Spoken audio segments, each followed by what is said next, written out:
Welcome to Al Shishi, and thank you for joining us.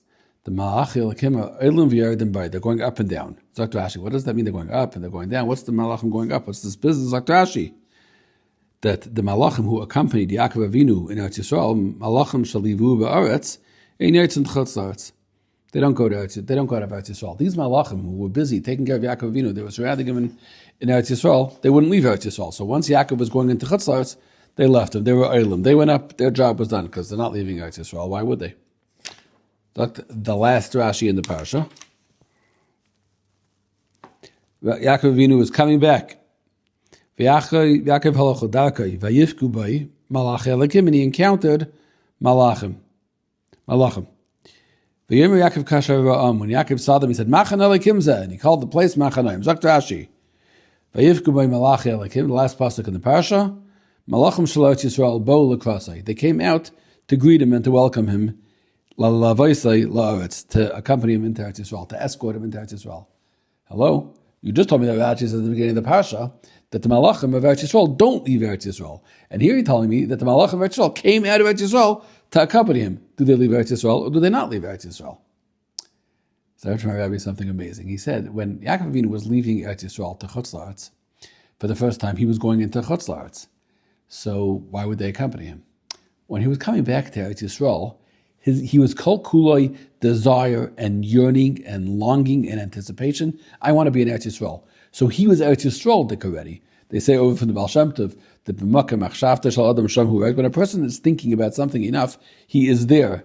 It has a source in Halacha too. You see that by Erevin, but this is not the time for that. But a person could create with their heart. They could be somewhere, and they could want to be somewhere so much that it's as if they're there. When Yaakov Avinu was going back to Eretz Yisrael, he was in Eretz Yisrael. Geographically, he wasn't yet in Eretz Yisrael, but he was kol kulei gagum for Eretz Yisrael. So then the Malachim could already accompany him because he was Eretz Yisrael dik. So Rabbi said like this: there's a line in Kinnis. At the end, by day, you say a bunch of Kinnis on Tisha B'Av that start with the word Tzion. I don't know if anybody is paying attention, or I shouldn't say that. A lot of people are paying attention. I'm not sure if everybody is paying attention at that time. Maybe I myself, my mind might have wandered, but other people are paying attention clearly because my Rabbi said it says like this. In Tzion, in the first one, it says this line: Livi lebeis kel. My heart is longing. My heart, Yehuda Levi says, my heart is longing for beis kel. And I'm ulifniel ma'idiem. I have such a desire, I have such gagum to be there.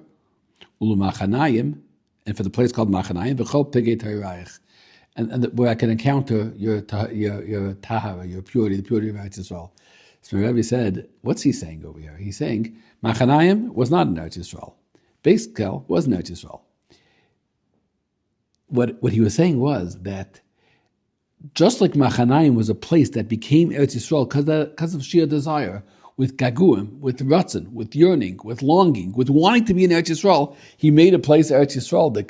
So ulmachanayim v'chol pigei tarayich. Anytime I can encounter your tahara, Rebbeinu Shalom, anytime I can encounter your kedusha, I could create a metzias, I could create a reality of Eretz Yisrael. Rabbi Yehuda Levi was saying. Therefore, Machanayim is just like Beis Kel. Beis Kel isn't geographically in Eretz Yisrael, and this is leading me into Eretz Yisrael. But it's the sign of somebody who wants to be in Eretz Yisrael. That's the chiddush of Yaakov Avinu at the end of the parasha. So Malachim at the end of the parasha are teaching us something very different. Yeah, they didn't leave Eretz Yisrael, but they weren't leaving Eretz Yisrael because that's where Yaakov really was.